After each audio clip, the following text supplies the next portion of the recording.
गरीब आदमी को कर्ज की जरूरत पड़ गई, 1000 दिनार चाहिए। मैं कह चुका हूं कि दिरहम चांदी का होता था, दिनार सोने का। अब 1000 दिनार लेना है। तो जिस बंदे से उसने कहा, अगरचे वो नेक बंदा था, उसने कहा यार 1000 दिनार दे दो। तो कहने लगा कोई गवाह है तेरे पास? वो कहने लगा गरीबों का गवाह कौन होता है? हाँ एक गवाह है। कहा कौन? का मेरा रब, वो तेरे और मेरे बीच गवाह है। उसने कहा कोई कफील, अगर तू पैसे ना दे सके तो वो बाद में दे दे, या तुझे कुछ हो जाए तो वो दे दे। उसने कहा कफील भी मेरा अल्लाह ही है। मेरे पास अगर है तो रब करीम का नाम है, अगर एतमाद कर सकता है तो कर ले। बंदा नेक था, उसने कहा रब के नाम पे, रब की किफालत पे, अल्लाह को गवाह बना के मैं तैयार हूं तुझे 1000 देने की। उसने 1000 दिनार दे दिया। वक्त वापसी का तय हो गया। वो चला गया पैसे लेके। उसने पूरी मेहनत की कि मैंने वक्त पे पैसे लौटाने, पूरी मेहनत भी कर ली, अल्लाह ने मदद भी कर दी, पैसे भी उस तारीख को उसे मिल गए। बाद लोगों का तो लौटाने का दिल ही नहीं ना होता। फरमाया हदीस पाक में कि तू लौटाने का इरादा कर, रब तेरी मदद भी फरमाएगा। लेकिन यहाँ बहुत सारे लोग कहते हैं खैर है, इरादा ही नहीं। तो फिर जिस तरह का बंदे का गुमान हो, रब भी उसी तरह का मामला फरमाता है। उसने पैसे जमा भी कर लिए और वापस देने को तैयार भी हो गया, लेकिन रास्ता बहरी जहाज का था, कश्ती का था, दरिया के रास्ते वापस आना था।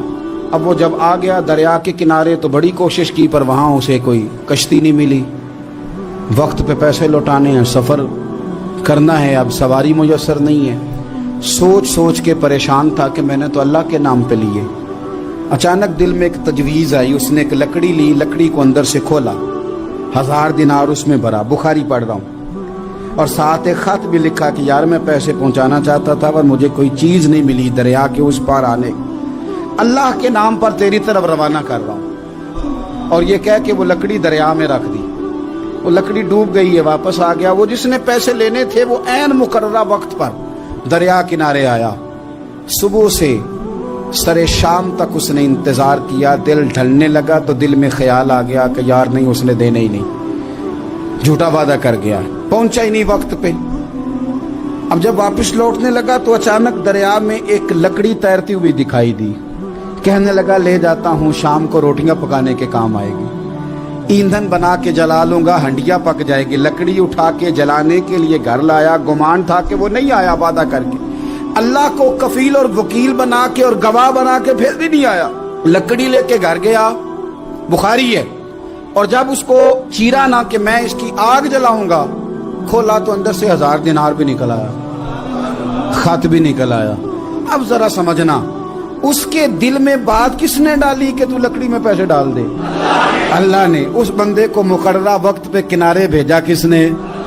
लकड़ी सिर्फ उसी के हाथ आई तो ये बंदोबस्त किया किसने? अल्लाह ने। घर जाके चीरी तो पैसे बाहिफाजत उस तक पहुंचाए किसने? तो फिर हमें भी तवज्जो अल्लाह की जानिब भी करनी चाहिए। हमारे पे दिल की तवज्जो रब की तरफ ही होनी चाहिए ना। हमें इधर उधर जाने की, देखने की, बंदों पर गौर करने की जरूरत क्या है?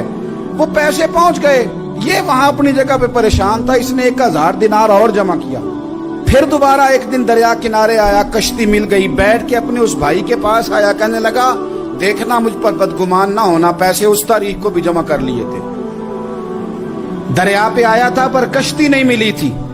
फिर मैंने ना लकड़ी में डाल के, खत डाल के तेरी तरफ भेज भी दिए थे, लेकिन आज मैं फिर लेके आ गया हूं। वो कहने लगा खुश हो जा, जिस रब को तूने मेरा और अपना गवाह बनाया था उस रब ने मेरे तक पहुंचा भी दिए हैं। जब लोग अल्लाह को गवाह बनाते हैं, रब की जानिब अपनी तवज्जो करते हैं, अपनी चाहतों, ख्वाहिशात और अपनी सारी चिट्ठियां अपने रब करीम की रहमत की तरफ रवाना करते हैं, फिर अल्लाह अपने बंदों को मायूस नहीं करता, अल्लाह अपने बंदों को नवाज देता।